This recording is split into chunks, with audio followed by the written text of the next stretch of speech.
S'il vous plaît, faire l'appel d'abord.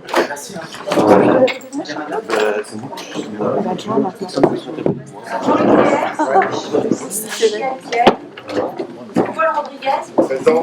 Vous êtes Toussaint. Présent. Vincent Doré. Présent. Alice Gormiter. Présent. Antoine Thierry. Présent. Ursula Auger. Alain Perron. Présent. Chantal Chotard. Pouvoir. Christophe Poirier. Présent. Michel Blanchard. Présent. Jean-Yves Blandin. Présent. Nathalie Gru. Présent. Isabelle Hamon. Présent. Marie-Laure Coupez. Pouvoir. Michel. David Pouléo. Cassandre Rayfeld. Présent. Caroline Herbert. Présente. Maurice Joly. Pouvoir.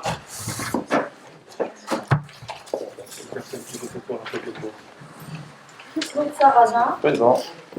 Annie Courcel. Présente. Monique Allot. Présent. Jean-Claude Doran. René Carletto. Elisabeth Myrienne. Antoine Lejoncourt. Présent. Élie Devray. Et Jean-Claude Buis. Pouvoir. Merci. Donc, vous avez un emploi du jour là, qui est complet, on en a pas mis en complément. Donc, il faut que nous l'adoptions. Nous avons aussi le. Donc il n'y a pas de problème sur l'ordre du jour. Ensuite, nous avons la proposition du procès verbal de la dernière réunion, à laquelle je n'étais pas d'ailleurs, donc moi je n'ai pas participé à l'adoption du procès verbal, parce que je n'y étais pas, donc je ne participe pas au vote, vous êtes Cassandre non plus. Et Paul.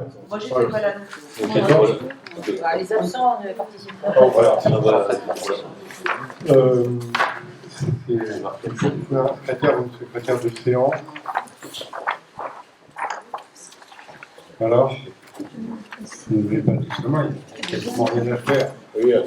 Alors, Merci. la question est, qu'est-ce qu'il y a à faire?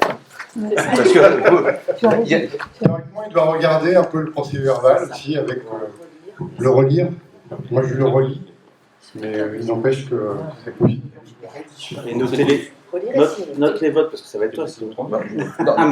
je veux bien le faire une fois, mais il faut connaître les règles pour pouvoir le faire. Mais on le conseil communautaire, en fait, c'est une, comment dire, une formalité. Oui, on note le nombre de votants, le nombre Ouais. de... Ok. Donc, avant, j'ai une pensée, parce que j'ai pensé en nom de Flocon, hein, quand même, qui l'a quitté, et pour sa famille. Il a été avec nous, avec certains d'entre nous, je crois que c'est sur 2 mandats.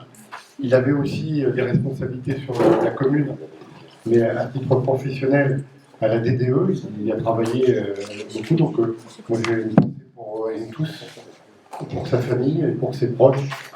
Je pense notamment à sa fille, Nathalie, et à son fils aussi, et à toute sa famille, et à Madame Sauton. En particulier, moi je n'étais pas là, j'ai fait une petite séance de texte, mais je sais qu'un grand nombre de collègues y étaient. Et donc c'est très bien.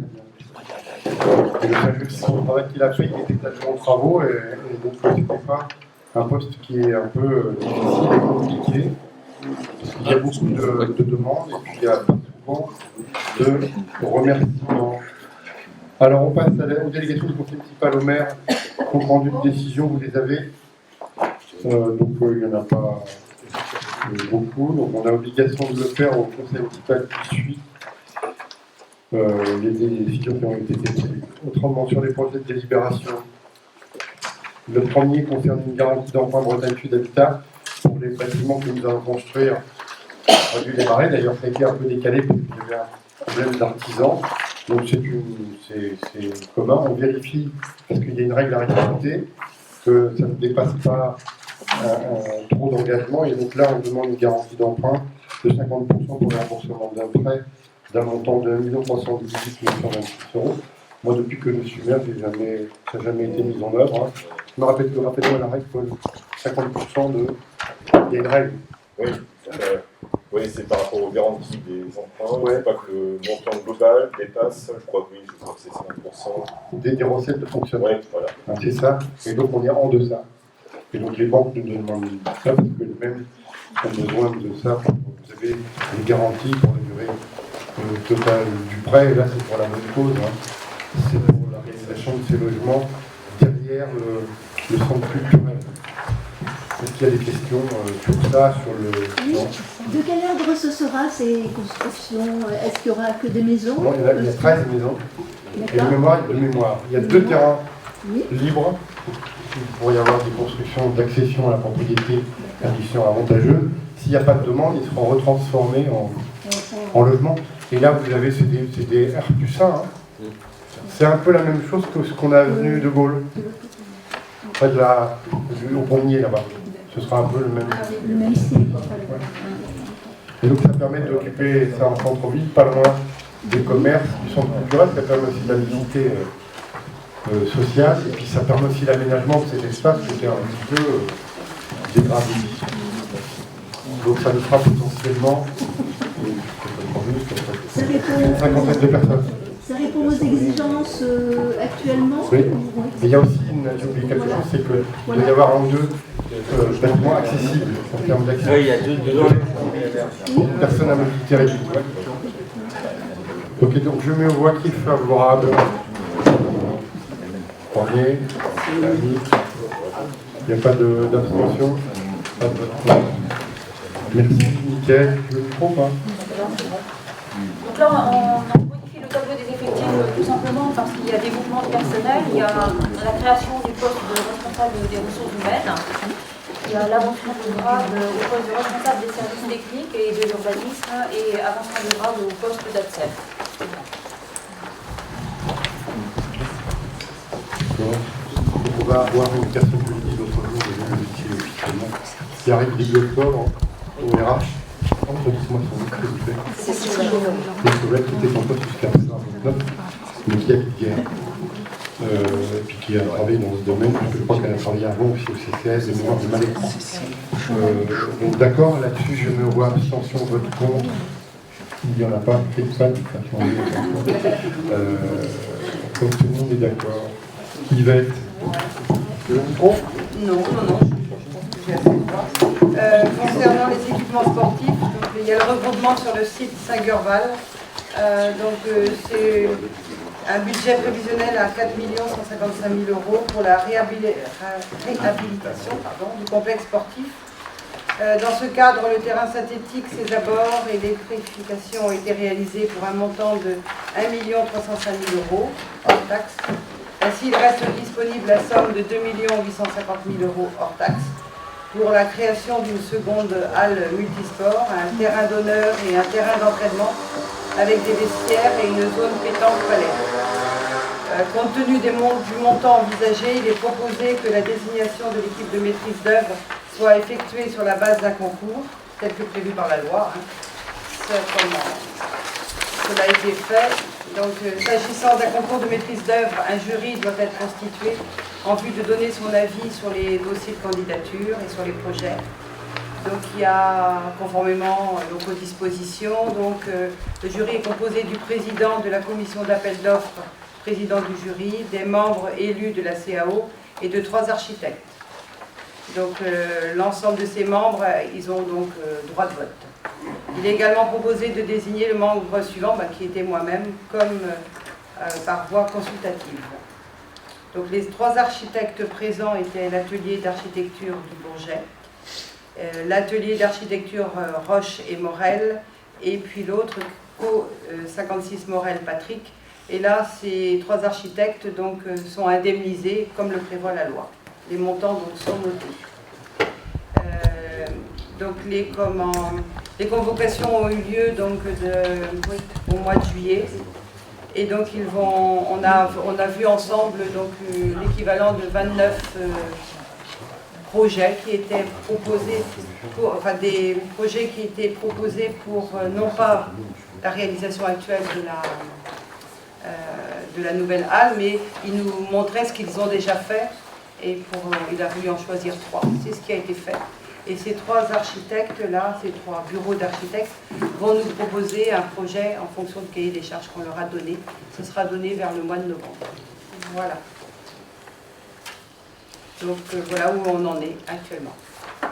Donc ça avance. Monsieur le maire demande donc d'autoriser à lancer le marché public, de déterminer le nombre des 3 candidats, d'approuver par contre le niveau de rendu des prestations demandées aux 3 candidats, de fixer le montant de la prime à 10 000 € par candidat retenu au titre de l'indemnisation des candidats, et préciser qu'une réduction totale ou partielle du montant de la prime est susceptible d'être appliquée sur la proposition du jury aux candidats dont l'offre serait incomplète ou non conforme au règlement du concours, et d'approuver la composition du jury décrite ci-dessus.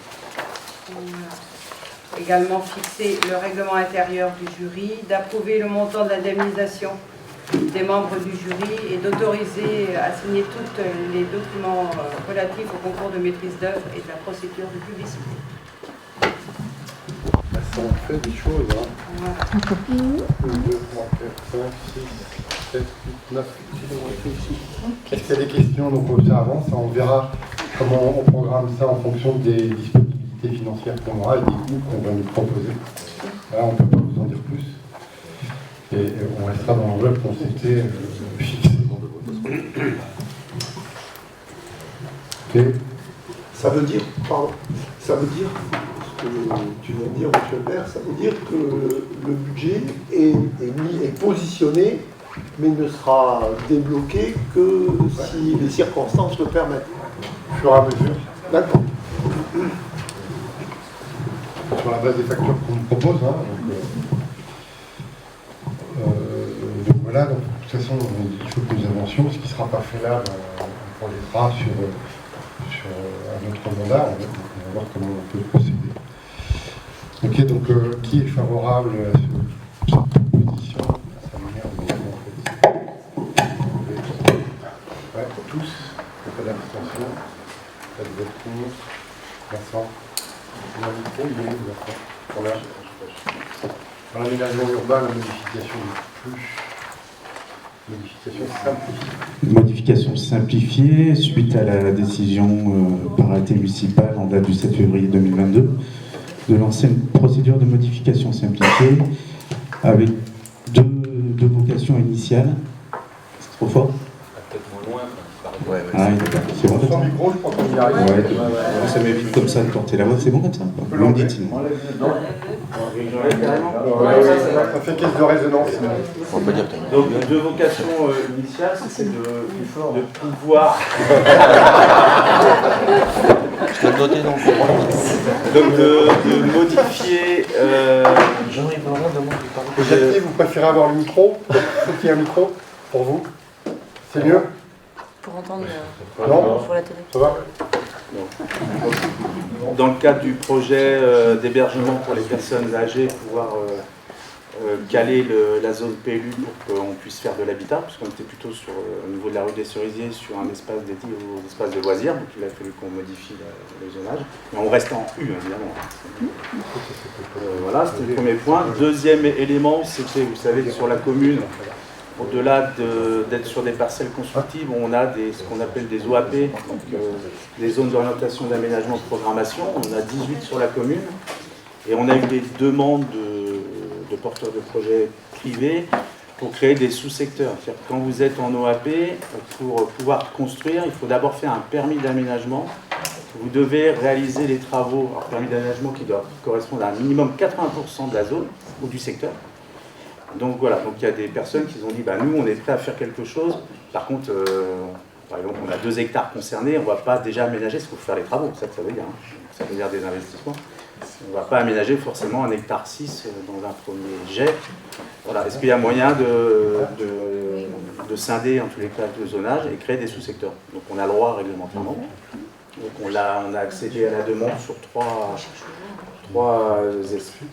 OAP pour que les gens puissent lancer leurs projets et puis ils pourront faire des projets, du coup les étaler dans le temps.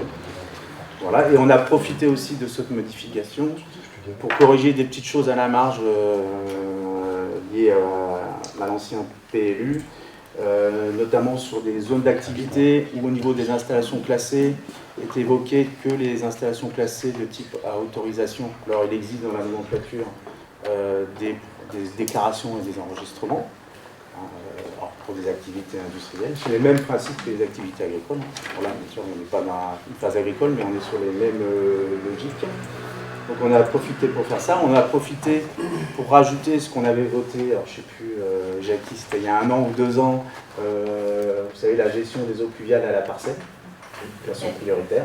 Voilà. Si on ne peut pas, il y a réseau public, mais prioritairement, gestion à la parcelle.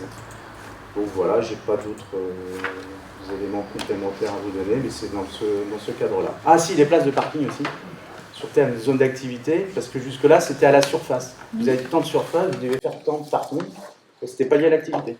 Alors, imaginez que vous avez par exemple un centre logistique, avec 3 salariés, on vous demandait 50 places de parking. C'était pas non plus, ça n'avait pas vraiment de sens, donc on a profité pour modifier ça aussi. Ah si vous êtes d'accord, voilà. Donc il y a les personnes publiques associées. Alors, pas de remarques particulières sur les PPA, les personnes publiques associées. Et au niveau de l'enquête publique, on a eu quelques écrits, mais tous les écrits de la population étaient hors procédure. C'était beaucoup de demandes. En gros, j'ai un terrain qui n'est pas constructible, je voudrais qu'il soit constructible. Donc ça, c'est pas une procédure de modification, c'est une procédure de révision sur autre chose. On verra si on en fait. Je pense que c'est pas vraiment là ou pas. Voilà, c'est encore un autre sujet. Et l'autre, c'était, on a eu des remarques qui étaient plus à caractère politique. Alors après, c'est libre, hein, vous pouvez consulter. Il n'y a pas de souci. Un plus doit être vivant et donc il faut le reconsidérer, sauf qu'il faut faire attention dans le avec les nouvelles lois, on fasse attention. Parce qu'on peut encore nous diminuer ce qu'on a déjà, donc il faut faire gaffe. Donc c'était pragmatique et dans l'intérêt du développement de la commune qui a été proposé. Est-ce qu'il y a des questions? Et il y aura une petite copie à corriger. Sur les publications, on a vérifié, c'est bien une publication qui avait été faite sur les infos du pays de Plermay. Mais je crois que ça a été corrigé en ligne, elle m'a dit Elodie. Et pas le pays gallo, parce que voilà, petite confusion entre info et info. Bon, avec cette précision, donc abstention, vote contre, non. Poursuivons, Vincent. Avenant numéro 2 au contrat de délégation sur le fermage de l'assainissement, service public de l'assainissement collectif, évidemment. Donc on a un contrat qui court jusqu'à fin 2023, et dans ce type de contrat, vous avez des obligations dans le cadre de l'exploitation, mais vous avez aussi des enveloppes de fonctionnement, des enveloppes d'études, etc. Régulièrement, il y a des points qui sont faits, surtout quand on arrive très près de l'échéance de fin. Et si ces enveloppes ne sont pas consommées, nous, collectivités, on a le droit d'en faire ce qu'on veut. Donc là, comme on savait qu'on avait un certain nombre d'obligations qui nous tombent dessus, donc il y en a 2, c'est la géolocalisation du réseau. On a nécessité de passer ce qu'on appelle en classe A, c'est-à-dire aller au plus haut de la géoloc. Donc là, on avait encore du travail là-dessus. Et aussi une obligation d'étude de criticité, donc c'est une étude de danger, de risque au niveau de la station d'épuration, qu'on devait mettre en place aussi, et même ça devait être avant 2023 ou 25. Donc du coup, comme on a une enveloppe disponible dans le cadre de l'exploitation, donc là on vous propose de la récupérer, donc c'est environ 20 352 €, je crois, et d'affecter cette enveloppe pour la réalisation de la géoloc en classe A et puis de la criticité. Comme ça nous évite de repayer demain ce truc-là. Donc ça passe par un avenant, si vous en êtes d'accord. Et on est d'accord. Ouais. Pas de problème. C'est bon, Vincent? Ouais, je continue. Alors là, je suis... Claude, tu vas peut-être venir m'aider, parce que moi je suis mal expert là-dedans, si tu veux expliquer. Sous contrôle. Vous savez qu'on a voté la conduite de desserte de gaz. Une logique biogaz, hein, mais en tous les cas, ça reste une desserte de gaz. Et donc, à l'instar des Linky pour l'électricité, il y a aussi le Gaspard, ça s'appelle comme ça, le système. Voilà. Gaspard. Ouais, alors le terme, je ne sais pas si c'est bien choisi, mais je ne suis pour rien. Donc, pour l'expliquer, c'est un système d'information, et pour pouvoir récolter ces informations, il faut mettre en place un concentrateur et qui communique de façon hertzienne, donc il faut mettre sur des points hauts des relais téléphoniques, comme il y a dans le Linky également. petites choses, je crois. Oui. C'est pas des antennes. Ah non, c'est pas. Non. On les voit pas pour tous les linking. Il y en a dans tous les transformateurs que l'on a sur le secteur, sur la commune, mais on les voit pas. Ils sont dans les locaux. D'accord. Donc GRDF nous sollicite pour pouvoir mettre en place, signer une convention pour pouvoir mettre en place ces concentrateurs, c'est ça? Pour mettre ces antennes. Des antennes pour les concentrateurs. Pour que les concentrateurs communiquent après directement au serveur de GRDF. Bon. On a un expert, c'est dans le mieux. Les travaux vont commencer là, entre Bernel et nous, dans la desserte. Et donc ça suit la départementale théoriquement pour arriver à Samar et après ça remonte pour aller vers le Val-Corrique. Donc simplement on attendait, parce que c'est pas nous qui conduisons le projet, c'est Morbihan Énergie, les cofinancements. On attendait le cofinancement notamment des écoles militaires qu'on a eu. La convention a été signée il y a 15 jours à peu près. Parce que c'est un gros investissement, une grande participation des écoles. Il y a une participation ensuite de Mick Buffet, parce qu'il était demandeur, et il y a une participation du GAEC de l'Épinay, qui produira aussi du gaz, qui le distribuera. Et après, il y a une participation de Morbihan Énergie, de la communauté de communes, et des 2 communes d'Augan, à égalité, je crois que c'est 280 000 de mémoire, les 3. Et en ce qui concerne Augan et nous, c'est au prorata de la population. Donc le plus souvent de financement a été bouclé. Là, c'est pour plutôt les industriels ou le collectif. On en parlait tout à l'heure aussi avec Jackie, le directeur des services techniques. À terme aussi, les équipements publics, on va regarder un peu comment on procède. Et les particuliers, mais pas avant 2025-2026. Mais c'est une bonne opération. Et donc, avec une participation de la commune relative par rapport au montant global de l'investissement. Alors, là-dessus, donc sur les compteurs, on est d'accord. Oui, il n'y a pas d'abstention, pas de vote contre. Je vous remercie. La taxe d'assainissement par communal. La part communale, alors je rappelle tout simplement que quand l'usager reçoit une facture, il y a un tronc pour l'eau potable, c'est pas le sujet du jour, voilà, on évacue, et c'est sur la même facture, donc c'est toujours compliqué de distinguer. Et il y a un tronc pour l'assainissement, et sur l'assainissement collectif, d'accord, hein, sur l'assainissement collectif, il y a une part délégataire, parce que nous on est en délégation de services publics, qui représente à peu près 2/3 de la partie assainissement, et il y a un tiers qui est la part communale. Ce qui différencie les deux, c'est que la part communale, c'est pour qu'on puisse réaliser nos travaux. Les travaux de réseau, sur les postes, etc. Ce qu'on a fait, par exemple, avenue Leclerc. Donc cette part communale, on était, ça fait depuis le mandat dernier, où on essaie de rattraper, on avait une part communale qui était relativement basse.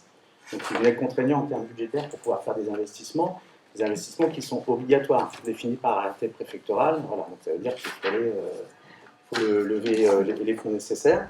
Donc on a commencé sur le mandat précédent de rehausser cette part-là, en général autour de 5% par an, pour pouvoir rattraper ce décalage. Et on a fait aussi le constat qu'il y a les domestiques, les usagers domestiques, et il y a les usagers industriels. Alors il y en a très peu sur Guerre, d'avoir 3 conventions industrielles, ouais. Jackie, c'est ça? C'est 3. Ouais, c'est ça. Ça représente des petits volumes, mais eux, en plus, qui étaient susceptibles de rejeter plus d'eau à la station d'épuration, avaient un prix, on va dire, favorable. Donc c'est pas très logique. La logique, c'est de dire, plus on risque de polluer, plus on gère de pollution, plus à la limite, on devrait payer un peu plus. Donc on a pris aussi la décision à l'époque de resserrer cette partie industrielle vers la partie domestique. C'est pour ça que vous avez 2 lignes différentes. Alors en pourcentage, ça peut toujours choquer sur la partie industrielle, mais en fait, il faut voir en centimes ce que ça génère. Donc là, la proposition, c'est 8 centimes. Donc l'idée là, c'est de pouvoir, toujours dans ce cadre-là, générer des capacités d'investissement. Paul. Voilà. Paul n'est pas d'accord. Pas bon. Et donc en augmentant la partie domestique de 5% et la partie industrielle de 8 centimes pour recaler les choses. Voilà. Je précise une chose, pour être totalement transparent avec vous, c'est que jusque-là, on bénéficiait d'un phénomène, c'est que la part délégataire, avant la crise, en général, c'était entre 0 et 1% d'augmentation par an. Donc quand on faisait la moyenne 2 tiers, 1 tiers, à 1 tiers à 5%, plus 2 tiers à 0, pour l'usager, ça faisait du 1 à 1,5. Là, si vous avez lu le RPQS, sur la part délégataire, on va avoir toutes les augmentations des matériaux, les coûts d'énergie, d'électricité pour les pompes et machin. Donc là, on sera plus près, je crois, de 7 à 8%, je crois, sur la part délégataire. Donc là, il y aura un impact un peu plus fort cette année pour les usagers du service public, mais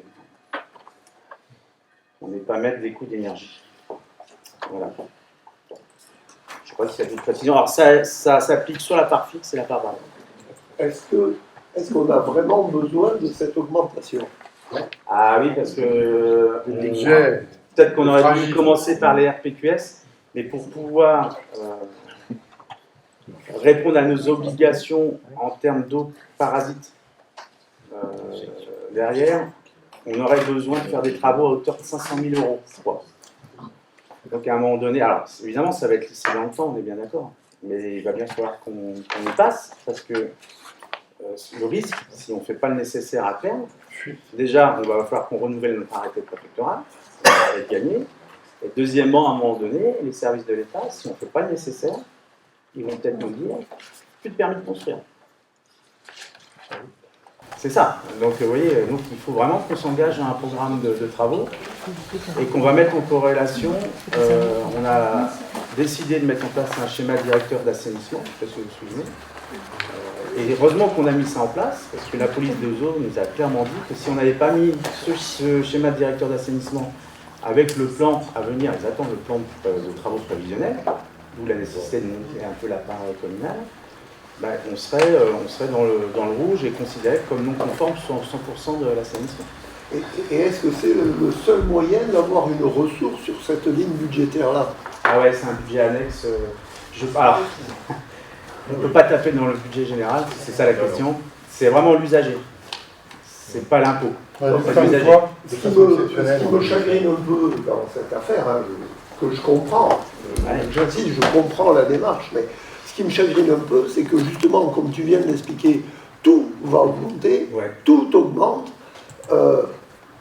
On met 1 million, un peu plus d'1 million d'euros pour des installations sportives, pour lesquelles je suis d'accord, j'insiste sur le fait, et on va taper quelques centimes sur tout le monde, sur des gens qui sont déjà en difficulté. Ça me... Est-ce que sur le plan de la solidarité, le budget annexe doit s'auto-équilibrer. On n'a pas le choix. Donc le budget général, on aurait des ressources qu'on pourrait mettre, oui, je comprends. mais on n'a pas le droit d'abonder par le budget général le budget annexe. Et je comprends ce que tu dis. On ne peut pas faire mais on reste quand même sur des... alors, on devance un peu les RPQS, mais en moyenne, un foyer du Morbihan, c'est à peu près 80 mètres cubes par an, grosso modo. Un domestique. Là, j'ai plus le chiffre en... Si, je l'ai en tête. On doit être sur du 2,21 €, donc même si on en met le 5%, c'est 10 centimes, avec la part fixe et la part variable. On parle de 10 centimes sur 80 mètres cubes. Donc ça va être 8 € d'augmentation pour chaque foyer l'année prochaine. C'est ça. Alors tu vas me dire que 8 € pour la part communale, et peut-être autant, voire un peu plus pour la part délégataire. Alors tu vas peut-être dire que c'est toujours de trop, mais à un moment donné... Et si on ne le fait pas, ça va nous coûter encore plus cher derrière, parce qu'il y a en plus de dégradation. Donc, dans l'annexe, tu as dit. Dans l'annexe, tu as aussi le scénario là, qui est présenté avec une facture de 120 mètres cubes. Pour avoir l'impact. Dans les RPQS, mais on le présente après ça. Oui, voilà. La prochaine fois, il faut présenter avant. Là, tu as l'impact en euros sur une facture type. Parce que, excusez-moi, mais le cumul des contrôles qui sont faits par Veolia, que l'on ne payait pas jusqu'à présent, il a fallu sortir 100 et quelques... Je ne parle pas pour moi, je parle pour mes voisins en particulier. Il a fallu sortir 140 € comme ça. Là, ou un petit peu moins. Sur le sport, sur l'assainissement. Oui, sur l'assainissement. Là, c'est pas les mêmes choses. Non, mais attends, René, moi je paye pas, je suis au SPANC. Je paye 140 € tous les 3 ans. Je préfère payer 140 € tous les 3 ans que de payer la taxe d'assainissement qui me double sinon le prix de l'eau. Ça, c'est que l'assainissement franchement, collectif. quand tu payes, je ne sais plus combien c'est le mètre cube, Les gens ne payent pas le fois. 2,21 €, tu payes le double en assainissement. À 140 mètres cubes, donc tu es déjà à 280 € par an, fois 3, 280 par 3, tu es rendu à 3 x 8, 24, tu es rendu à 940 €. Je préfère payer mes 140, moi. Mais après, le côté au SPAN, c'est pas le même service. Non, mais on est d'accord. Si. Ton système d'assainissement. Parce qu'on dit que le système de contrôle, on doit payer 140 € les contrôles de SPAN. mais notre réseau d'assainissement collectif, on a été un peu SPAN tous les dégradé. 3 ans, je payer ma taxe. En ce temps-là, c'est moi qui cherche. D'accord. Autre question, donc je me vois qui est favorable. Favorable. Favorable. Ali, David et René. Vous êtes favorable. Vous votez, Je m'abstiens. T'abstiens. Qui s'abstient, autrement? Une abstention. Une abstention? Pour toi? Deux? Une abstention pour moi. Ah oui, d'accord, pas pour ton voisin. Ça fait deux alors.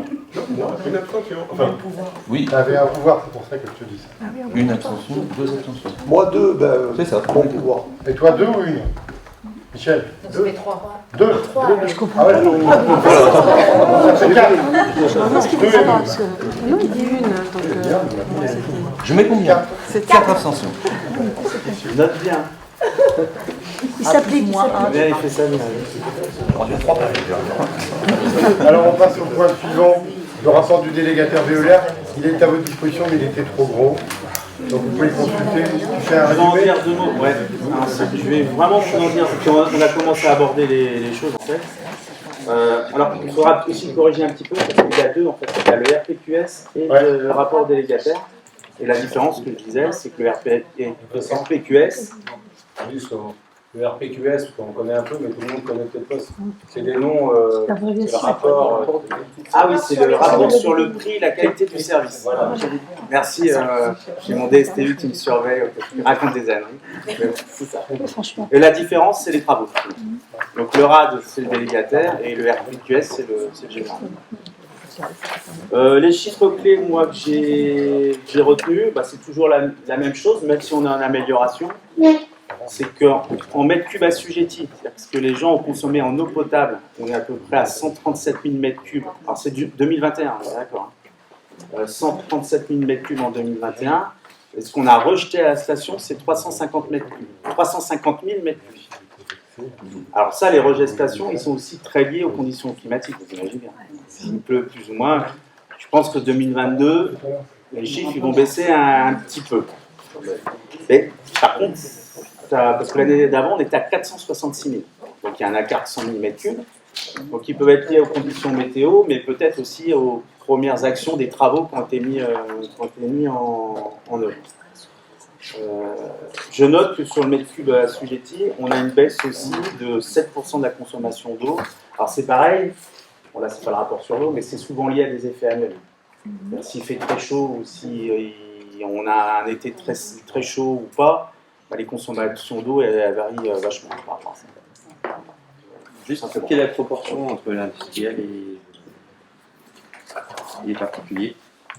La proportion entre les industriels et les particuliers? C'est une question ou tu veux... C'est une colle. C'est une colle, tu veux une coller? Non, parce que le pourcentage. Je ne sais pas ça en tête, mais c'est super faible. On a très peu d'industriels. Ouais, parce qu'en fait, la grosse convention qu'on a avec les industriels, c'est avec Mix Buffet. Et ils utilisent leur propre station. On vient en secours. Ils font des forages. Alors après, ça doit être la crêperie Vilo, qui est aussi Mix Buffet. Hein. Et on est quelques milliers de mètres cubes. Hein. Voilà. C'est pas grand-chose. Et l'autre, ça doit être les déménageurs. Les transports. Ouais, les transports. Donc on est vraiment à la marge. Et sur Mix Buffet, ce qu'on a à la STEP chez nous, c'est les parties sanitaires aussi. C'est pas les autres process.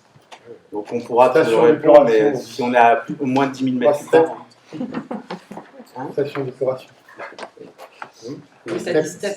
Ah oui, mais oui, c'est station d'épuration. Donc voilà, on est là-dessus. Donc ça veut dire que de toute façon, notre point faible, sans le dire depuis des années, c'est le réseau. D'où la nécessité d'investir, de renouveler au fur et à mesure et d'élaborer des programmes. Un réseau, on a à peu près 45 km de réseau séparatif, une station d'épuration de mémoire 6 000 équivalents habitants en termes d'acceptation organique.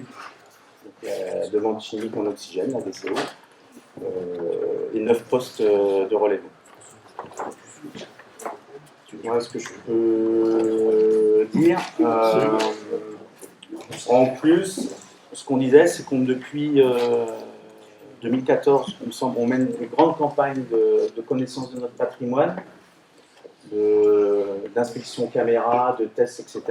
Au fur et à mesure, commencer de plus en plus à connaître notre patrimoine, parce que c'est pas si simple, sur 45 km, c'est voir où il y a les points faibles, et ce qui nous permet derrière, effectivement, de localiser là où on a le plus de risques de transfert entre le réseau d'assainissement et la partie eau pluviale. Il y a aussi, on a exigé, au moment des successions, des cessions de biens, qu'il y ait un contrôle à ce niveau-là, parce que les pompiers d'antan, on va dire ça comme ça, j'espère qu'ils le font, et des fois raccorder la toiture à l'assainissement, par exemple, genre de choses comme ça. Donc tout ça sans se mettre en œuvre. Et on voit quand même qu'on a des zones, je crois que c'est la Davonnière, les Saint-Avert et l'avenue Leclerc, ça a été vu, qui étaient des zones sensibles. Dans l'avenue Leclerc, il y a des endroits où on n'avait plus de tuyaux du tout. Le lien entre... Donc, et sur ces 3 secteurs, c'est ce que je disais tout à l'heure, on avait estimé qu'il fallait 417 000 € pour pouvoir améliorer nos rendements réseau. Bon, je pense que j'ai à peu près fait le tour. Ce que je disais en préambule tout à l'heure, donc on a lancé le schéma directeur d'assainissement. Donc ça va être un outil guide qu'on va pouvoir accrocher au PLU demain. Et puis cette année, on a des travaux de réhabilitation avenue de Gaulle, je ne dis pas de bêtises, qui sont en cours. Et dans les pistes d'amélioration du service, on a un sujet, ça je parle au président de la communauté de communes, ce qui serait intéressant, c'est le traitement des boues. Parce que vous savez que suite à l'épisode Covid, on ne pouvait plus épandre des boues de stations d'épuration comme on le faisait avant. Il faut passer par des phases d'hygiénisation, ça nous coûte cher. Donc si on avait des raisonnements mutualisés, ça serait peut-être intéressant sur les boues de stations d'épuration. Et puis on a encore des potentiels à la station d'épuration. C'est-à-dire autant que le réseau, c'est médiocre, autant que la station, on n'est pas aux 6 000 équivalents habitants. On doit être à 3 000, 50% de la charge. Donc on a encore des potentiels d'accueillir des eaux usées à la station d'épuration. Ce qui ferait des recettes, M. Paul, sans beaucoup d'investissement. De toute façon, sur le réseau, il va falloir qu'on fasse une attention. M. Paul, oui, c'est pas M. Paul. Donc voilà, c'est peut-être des pistes qu'on pourrait récupérer avec par convention d'autres pour alimenter notre station d'épuration et récupérer les recettes derrière. D'accord. Bon, ça n'appelle pas de vote. Non, c'est une information. C'est une communication. Ouais. Voilà. Est-ce que vous avez des interrogations? Ben. Alors, ensuite, indemnité d'éviction à l'exposition des parcelles. La Croix-Logée, rue des Césiers. Ouais, alors ça c'est un peu une régule en fait. Parce que je crois que c'est des parcelles qui avaient été acquises il y a un certain nombre de temps, mais on n'avait pas pris la délite pour valider les indemnités d'éviction, donc voilà, c'est une régularisation. Donc à noter, oui, Ethel, qui ne participera pas au vote dans le PV. Ah, c'est selon l'application du protocole départemental. C'est un protocole départemental. Et puis, alors on l'a fait pour d'autres parcelles qu'on a acquis après, mais celle-là, il y avait eu alors ensuite, on a l'échange parcellaire, on s'était trompé. Bah, pareil, là, il y avait l'emprise d'origine du projet BSH, et puis à la barre du projet, ils ont vu qu'il y avait des petites erreurs d'affectation de parcelles, dans un sens ou dans l'autre d'ailleurs. Donc on va en récupérer 470, on va en rendre 300. C'est juste une régule aussi de... Donc vous avez les surfaces en bas. Ouais, donc ça fait un différentiel de 164 m², sans conséquence financière. C'est la règle normale. Oui, on a fini là. Alors, il y a des questions d'actualité, pas de questions d'actualité. T'as fait voter? Oui, on n'a pas voté. On n'a pas fait voter. On vote les deux points. C'est bien. Il y a les abstentions des autres. On a fait ça. Bien le secrétaire. Toujours être secrétaire, non, il n'y a pas d'abstention des deux points. Merci. Je vais juste faire un point sur les déchets quand même, parce que c'est d'actualité et je sais qu'on en parle beaucoup. Donc on avait ça dans le du jour du conseil communautaire hier, mais en fait on l'a retiré. Donc l'état de la situation est le suivant. Je vais faire pas trop long.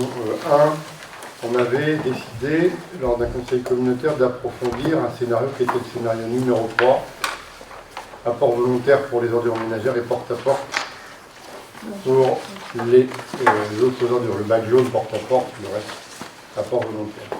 Et moi, je considérais qu'on approfondissait un scénario, mais que ça ne suffisait pas. Et qu'il fallait approfondir les autres scénarios.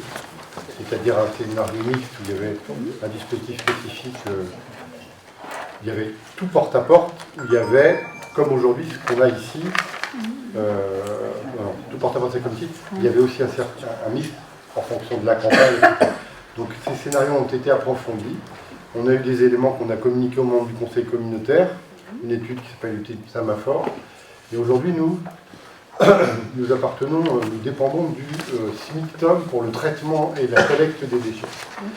Et donc, si je schématise, on a demandé aussi parallèlement une étude à un avocat, le même que Plermel qui a fait la même démarche, et pour savoir les conditions de sortie du SMICTOM, si on avait beaucoup de chance d'en sortir, pas comment, parce qu'il m'a demandé rendez-vous, le président du SMICTOM, je vais le voir bientôt, mais en tout état de cause, c'est très difficile. Le SMICTOM aujourd'hui avait un contrat avec un prestataire, ce contrat se poursuit jusqu'au 2029, je ne vois pas comment on peut rompre le contrat et sortir de ce contrat avant 2029. Donc ça voudrait dire, mais ça, le conseil communautaire va décider tout ça, qu'on resterait comme aujourd'hui pour notre secteur en particulier. Ce qui signifie que l'étude qu'on avait faite d'harmonisation, qui était dans le dossier d'hier, pour les trois, n'est plus d'actualité puisque c'est faussé du fait de la non-sortie possible du SMICTOM.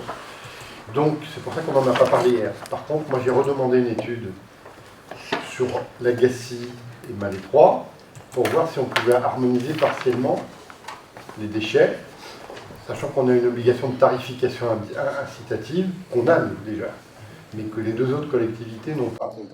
Donc cette étude, elle va être produite avec le même cabinet, et on fera un conseil communautaire spécial là-dessus le 13 octobre, pour qu'on règle, entre guillemets, la question effectivement.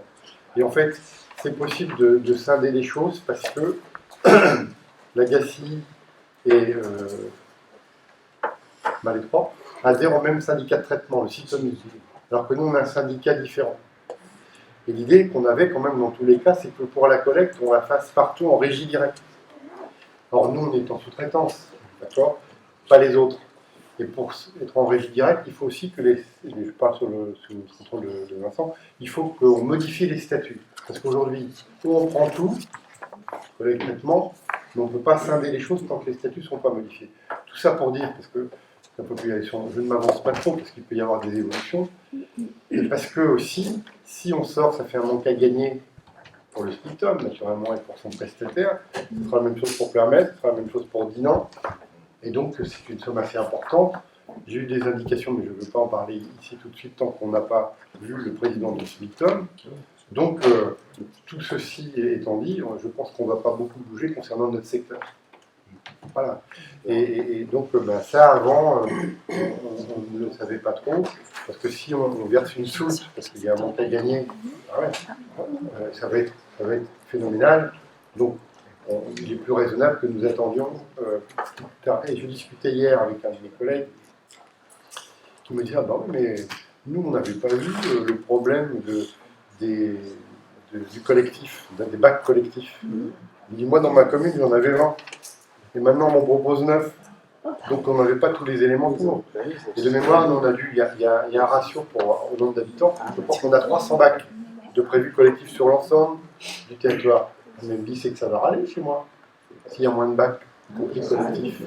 Et donc, on va reconsidérer tout ça, rediscuter. Et on a envoyé aussi un courrier avec les dossiers du conseil communautaire hier. Et moi, j'ai rencontré mes 3 collègues vice-présidents, les 3 premiers vice-présidents, puisqu'ils représentent chacun l'Agacie, Malais 3 et puis Serran, là-bas. Parce que je ne voulais pas qu'on pense que derrière, j'avais le souci qu'on ne dise pas, ben ouais, le maire de Guerre, il est schizo un peu, et il veut faire passer sa proposition, parce que tout le monde sait que Moi, ce que je préférais, c'est ce qu'on avait ici aujourd'hui. Mais je ne voulais pas qu'on pense que j'imposais d'une certaine façon cela pour que ce ne soit pas démocratique.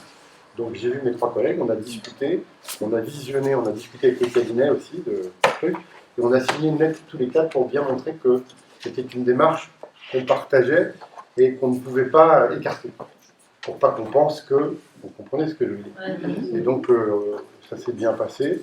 Hier, il n'y a pas eu une discussion d'ailleurs là-dessus, d'ailleurs moi je n'ai pas insisté, c'était pas levé. Donc on va rebalayer tout ça. Mais voilà l'état de la situation le 23 septembre à 19h30. Voilà, mais c'est important parce que on peut dire tout et n'importe quoi sans aller jusqu'au fond du choses. Alors, simplement, ce que je disais aussi, c'est tout à l'heure, j'étais à l'UTL à Malétroit cet après-midi, là, il faut quand même savoir que la facture qui vous est imputée, c'est 30%. La facture. Le reste, c'est les déchetteries qu'il faut financer, et c'est le traitement. Et je disais, aujourd'hui, si on pourra vous passer les éléments sur la base de l'étude qui a été faite, c'est vrai que le moins cher en investissement, c'est le porte-à-porte. Et derrière, moi j'avais demandé, parce qu'on ne l'avait pas à l'origine, on a le coût moyen ou le coût pour un particulier sur le litrage, selon les 3 hypothèses, et j'ai fait rajouter derrière le prix qu'on paye, nous, la guerre, le prix que paye Malétroit et le prix que paye Lagacy. Il y a un écart entre Lagacy et Malétroit. Parce que il n'y a pas d'ajustements qui ont été suffisamment faits à un moment par la CCVM, me semble-t-il. Et donc c'est déjà intéressant de voir ça. Mais déjà, si les prix sont stabilisés, ce sera pas mal, parce qu'on a des pertes de recettes là-dessus, on a des taxes, la TGAP qui augmente, donc on ne sait pas comment les choses vont évoluer. Donc il faut être extrêmement prudent. Maintenant, on va voir comment ça va se passer la semaine prochaine, mais là, on aura un éclairage complet. Mais moi, je voulais vérifier juridiquement qu'on avait la possibilité d'harmoniser partiellement. On peut, a priori. L'objectif, on a obligation avant 2023 d'être en tarification incitative. Oui, je parle, il y a le compostage aussi, c'est le 1er janvier 2024. Hein. Biodéchets. Biodéchets. Et donc, normalement, on devra traiter recourir aux biodéchets. Et donc, ça devrait diminuer aussi les ordures ménagères. Et on a une augmentation des consignes de tri, donc on va réduire aussi les ordures. Et on est déjà très bas par rapport au reste. On est premier sujet, on est passé de 180 à 114 kilos. 114. On était à 184, on a 70 kilos de moins. Ouais, donc ça veut dire que la tarification incitative a été productive. C'est une évidence. En combien de temps? En combien de temps? Sur quelques années, on a diminué. 6 ans, 5 ans. C'est 6 ans, depuis 6 ans. 184. Non, c'est l'ancien mandat. Kilo 184 ou 7 ans. Kilo ou kilo par habitant. Et puis l'augmentation. Justement, t'as pas de TGAP là.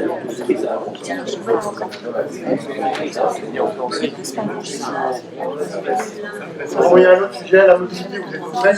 C'est plus qu'on fasse ça.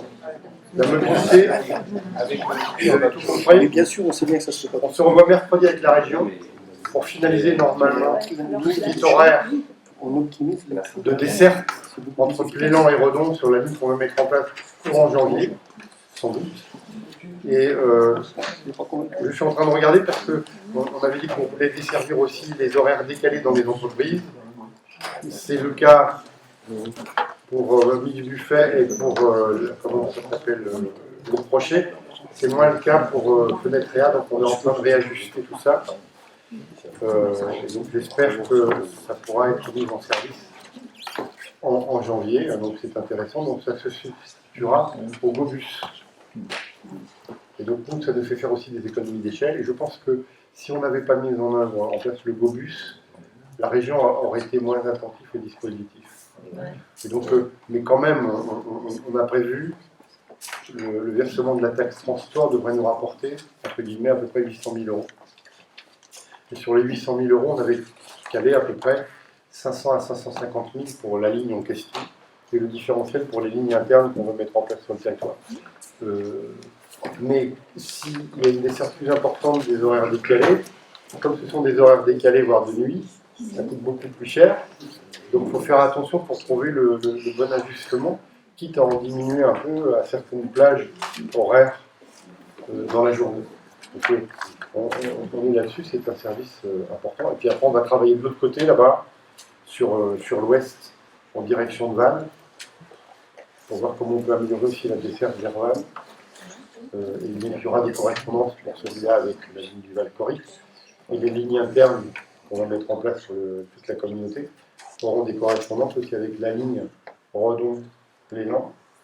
Hein, vous habitez Saint-Martin, vous rejoignez la ligne, et après vous rejoignez l'autre ligne ici à Val-Corric pour aller à Rennes. Donc je trouve que c'est quand même quelque chose d'intéressant. Il faut que ça corresponde à l'aller et au retour. Ouais. Et on conservera le transport à l'allemand, donc on supprime le transport à l'allemand, sauf pour les personnes à mobilité réduite. Donc on va le conserver. Et donc ça c'est aussi un dossier. Voilà, moi je m'arrête. On se revoit le 18 novembre sur le pôle, sur la GV là. Non, c'est parce que quelqu'un nous a interpellé sur le montage. Oui, AGV, c'est ce qui va être. Oui, AGV, oui, on parle de résidence ou de colocation de personnes âgées.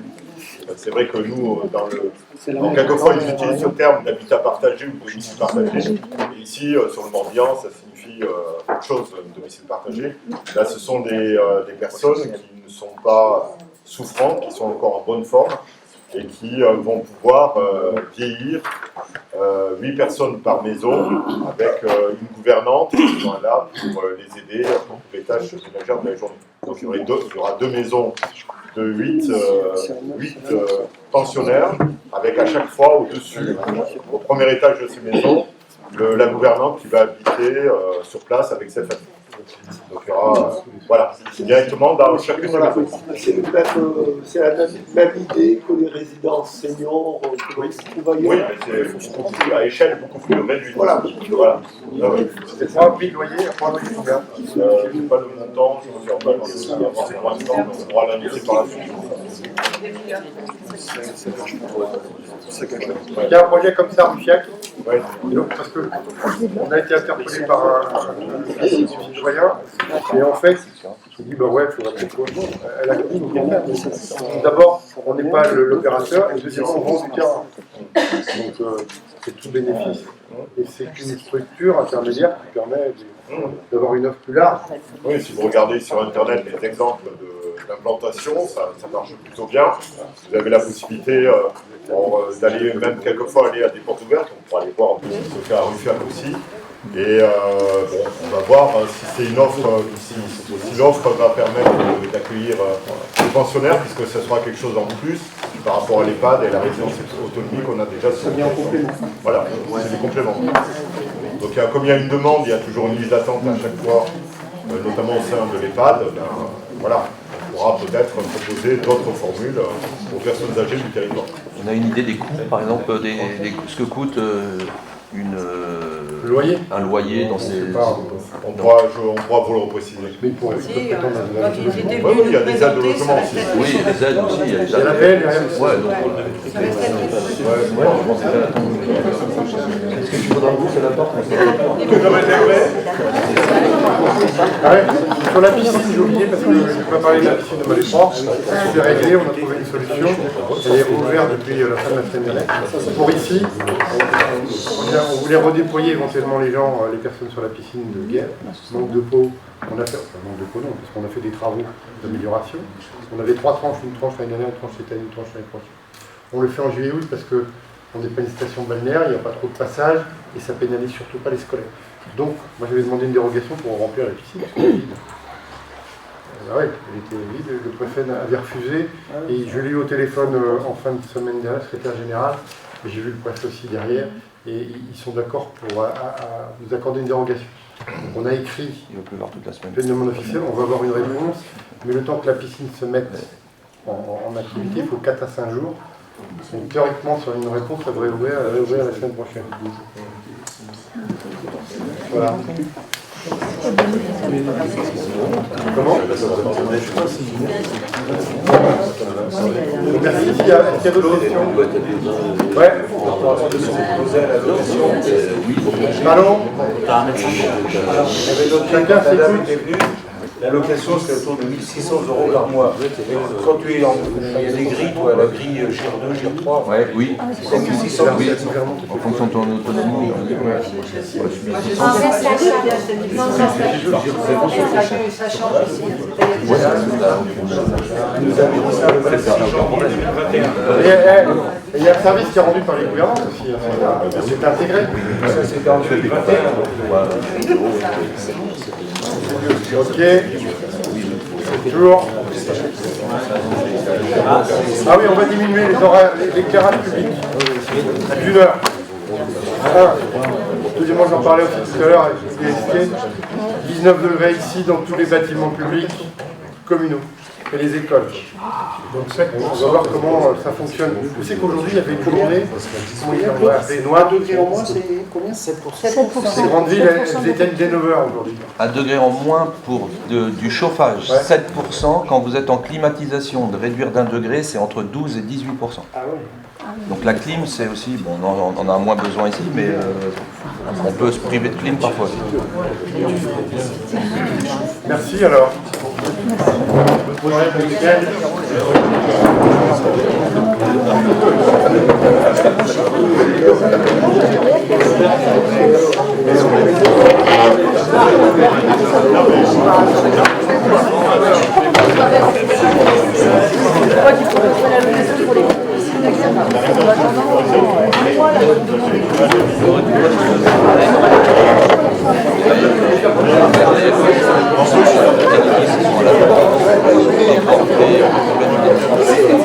J'ai un week-end avec Jean-Luc en préparation, alors je sais pas si...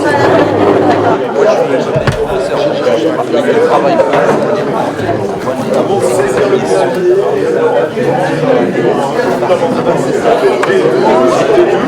J'ai un collègue qui bossait à l'Europe.